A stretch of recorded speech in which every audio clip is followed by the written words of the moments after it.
Hey guys, welcome back to my YouTube channel. So today, guys, I hope everybody is doing okay. So today I want to continue from the video that I made the last time about our celibacy and singleness.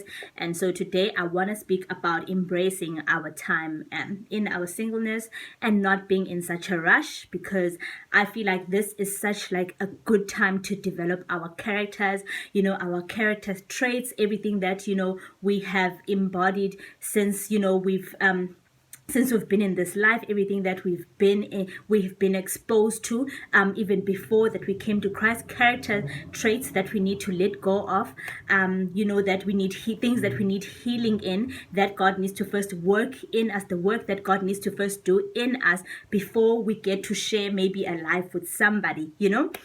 Like, I was thinking of this when, just the other day and even today again, like God showed me something that I feel like, oh my God, if I had taken this with me probably in a marriage, I would have probably like destroyed that marriage. A trait that I have that God recently showed me, a trait that, he needed me to see, he needed to uncover for me to see, so that I may be able to be aware of that trait and be able, to work on it with his strength by his healing power. So I'm just trying to say that there are traits that we have, traits that we're not even aware that we have, things that we have inherited, things that we have learned over the years that we need to unlearn. There is a journey of unbecoming in order to become, that God is trying to take us on before he exposes us to a life with to sharing a life with somebody else. And we need to allow God to do that, because you find that if like we have all these traits that we haven't healed from and we haven't let go of,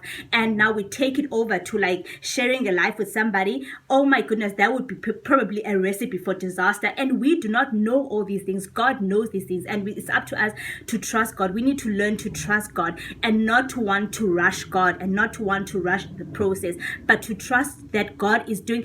Like I always say that from the day, if now today you're not married, up until the day that you walk down the aisle, it means that between that, the time between that, there is a work that needs to be done on you, in you, that needs to be done, that God needs to do. And so we need to allow the time. For as long as you are not married, it means that there's still work that needs to be done. There's still things that you need to work on. There's still character traits, personality traits, toxic traits that you still need to work on, that and that God still needs to heal. There are still aspects about your life that God still needs to work on. I'm not saying that you need to be a perfect person in order to engage in a marriage, but I'm just trying to say that there are things that God needs to deal with you alone, that don't need to be poured over to another person, that God wants to deal with one-on-one with you and not have another person involved in all of that. So basically that's what I'm trying to say. Like, let us allow God, guys, to do the work. Let us allow God, let us trust God to do the work that he intends to do in our life.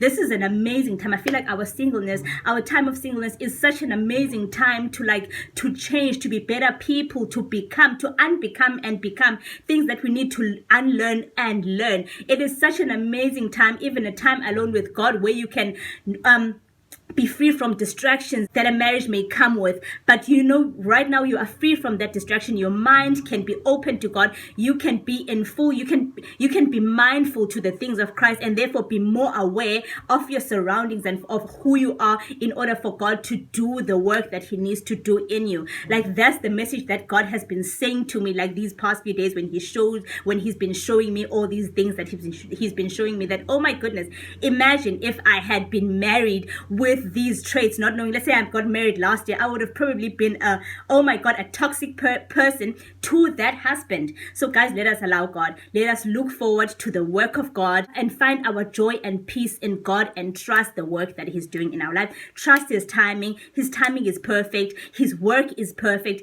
Everything that he does is perfect. Let us not rush God, but instead let us trust him. Let us fully trust him and fully surrender to the will of God for our lives. That even if we don't get married, still it means that it is in the will of God, and his will is the best one.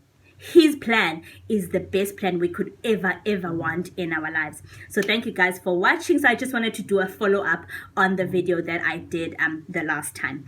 First and foremost though, it's about obedience to God. That's why I felt like that video, I need to start off with that video, that first and foremost, before everything else, it's about obeying God. Then there are all these other things that add on to that, our healing, changing, everything, all of those things. Thank you guys for watching, and I pray that you guys have a good day. Bye.